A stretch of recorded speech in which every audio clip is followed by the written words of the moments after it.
Welcome to another movie plot and enjoy the memories. It begins in 1969 with archived footage of the original moon landing and Neil Armstrong stepping on its surface. A sentient periscope emerges and watches the human astronauts play a round of golf before descending into the soil when they return to Earth. 20 years later, the commander Colonel Grant's on a routine space mission above Earth's orbit with his co-pilot Ray Tanner. They joke about Grant's nickname in the Air Force being Einstein, but Ray's isn't any better, as he was called the Penetrator for his quick entries. Their radar locates an object half a mile long approaching, and when they look outside they see a giant derelict spaceship floating by them. Chuck back at Mission Control requests a volunteer to investigate, and since Grant supersedes Tanner by rank, he's overly excited to be a part of history. He puts on his spacesuit and goes for a spacewalk across over to the alien craft, where he finds crudely engraved hieroglyphs on the hull. A breach in the side allows him access to the vessel's interior, where he finds a self-contained pod separate from the rest of the craft. Suddenly a dried-up human corpse drifts past, so he brings both of them back to Earth before the ship breaks up over the atmosphere. In a government lab, the corpse is studied to discover it's 14,000 years old, but Dr. Barnes says that they aren't able to get inside the pod. The president's auditor Haskell expresses his belief that it's only a hoax and that NASA's doing it to get their exploratory budget increased. When the humans leave the room, the container opens up and an alien robot emerges, smashing the observation window with its tentacles. Hacking into the computer terminal, it looks at files on the corpse and all of the information of its place of origin on the moon before cutting power to the facility. It's only a minor annoyance until their auxiliary power kicks in, and with the recent discoveries, NASA discuss another exploratory mission to the moon. Haskell doesn't want to waste any more money, but Tanner says that the Russians plan to visit in 2 years and they could use any alien technology they find to create weapons. Meanwhile, the alien robot comes out of its shell to construct itself a pair of arms out of metal parts and trashes the room. When an assistant enters the lab to find it completely destroyed, she calls for security but is suddenly grabbed by the robot and killed. While Grant argues with Haskell over his right to return to the moon so quickly, Tanner kicks the coffee out of an espresso maker, saying that we don't take any crap from no machines. A team of heavily armed security rush past as they've located the body of the lab assistant and chase the robot that did it. Now a large amalgamation of metal and human body parts, the philanthropist Barnes prevents anyone from firing as he sees it as a breakthrough in science. He wants to send a friendly message, but the robot shoots him in the arm, so he just tells everybody to empty their clips. The machine is unharmed and retaliates by electrocuting some of the soldiers and preventing anyone from getting close or flanking it by standing in a corridor. While Tanner remains on the ground with the guards helping to fire at the robot, Grant crawls through the air shaft down the hall and over top of it.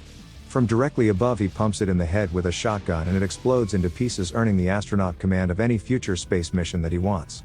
Sometime later, the very wealthy Grant's son talks about his parents having a messy divorce, explaining why dad always wants to leave the planet. He goes on about mom dating another man, so when Barnes receives a call about the mission, it's a legitimate excuse to ditch the kid. Tanner's at a nightclub with their third teammate Beck when Grant shows up to tell them the mission's been approved.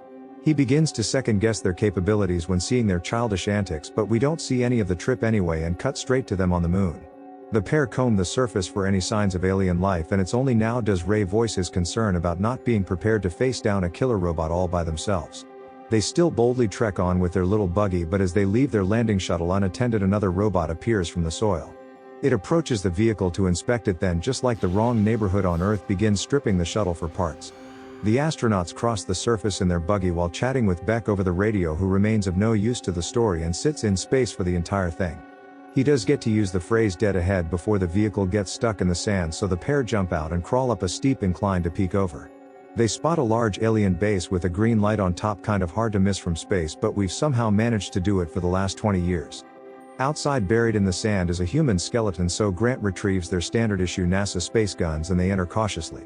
The base has biometrics and opens to Grant's hand signature, causing the facility to activate in what they assume is a ceremonial hall. More bones lie on top of a sarcophagus that opens to reveal a still living woman contained for thousands of years in hypersleep. She takes one of the stranger's weapons, so Grant removes his helmet to show her that they're human as well and get her to calm down. Mera then takes a bracelet from one of the skeletons that holds sentimental value to her when Beck radios in to warn them about their shuttle. The astronauts are advised to return to see what's the problem, as it's their only way home, so Mera pulls out her own primitive spacesuit to leave the building. Suddenly, a spider-like robot drops from the ceiling and tries to attack the group, but the humans shoot it dead. Mera calls it Kalium but doesn't talk English, so the Earthlings just speculate if the creation of these things is what caused the downfall of the ancient human population. From in space above them, Beck directs the buggy back to the shuttle, but the whole thing's gone and only the robot's tracks remain. They follow the trail in the sand until the vehicle runs out of power, so the trio must get out and walk the rest of the way. It eventually leads them to an alien ship about to depart the moon, so they think of a plan to stop the robots from reaching Earth. Before coming up with anything, one of the sentrybots rises from the soil again, knocking Grant to the ground and the gun from Tanner's hand. Mera throws it back to him and he manages to destroy the alien robot, saving the group's life. But a second one emerges from the ground and tosses Ray against a wall, breaking his back. Grant uses his gun to destroy his friend's killer and Tanner dies in his arms, reminding him that they don't take any crap from machines. Now's when Beck's shuttle is randomly shot out of orbit by the aliens and he's presumed to have burned up when it crashes down to the moon's surface. With everything going on, a defeated Jason gives up and returns to the Buggy Knot game to challenge the robots for their spacecraft anymore. Instead, he retrieves a package from the moon car that opens up into a tent where he plans to sulk about it until he starves to death. Looking to cheer him up, Mera leans in and the two kiss before she strips and they have the obligatory lovemaking scene. Meanwhile, the robots take Ray's corpse, and when the humans are finished getting dressed, one knocks at the front door with Ray's head as a disguise. Mera shoots it a few times and it falls apart, but two more capture the pair that are massive, but we never see them this size again. They wake up shackled to a wall on board the spacecraft already bound for Earth. Grant looks around and realizes that they are in a workshop and the robots want them for spare parts, which is what happened to Mara's entire race of ancient humans. The ceiling opens and a robot surgeon descends to begin cutting off body parts, but it opts for cutting off Mera's clothing instead. This robot's so pervy that when Grant escapes, it just completely ignores him, searching for a weapon to continue accosting the woman. It allows Grant to bash its head in from behind and he releases Mera, who's required to get back into her spacesuit as she has no other clothing. We're shown another spaceship leaving Earth with the Intrepid's commander and pilot being sent to intercept the incoming UFO. Mera and Jason enter a zero-gravity section of the ship and float through it towards the cockpit in hopes of redirecting them away from Earth. They notice an invasion force of thousands of the alien pods and at the end of the corridor find their landing shuttle stuck to the side of the ship. The robots waited 14,000 years to obtain the lander just for Jason to set the timer on a self-destruct mechanism, planning to go down with the ship whether Mera agrees to it or not. Suddenly another robot appears from the container beside them, but when Jason shoots it, he and Mera are pushed through a hole in the side of the ship and into space. They conveniently drift towards the Intrepid shuttle and get just out of range of any harm when the timer goes off and the alien ship is destroyed. Assuming they were rescued, the next scene shows Jason and Mera now living in his home on Earth as a couple. She can now speak English and says that she was to survive as the last of her people to carry a warning message about the robot aliens on the moon. They didn't think the translations through, but Jason says that it's all over now anyway before giving a shifty look towards camera. Elsewhere, one of the alien pods has landed in the perfect location to build a massive mechanical body and cause some trouble.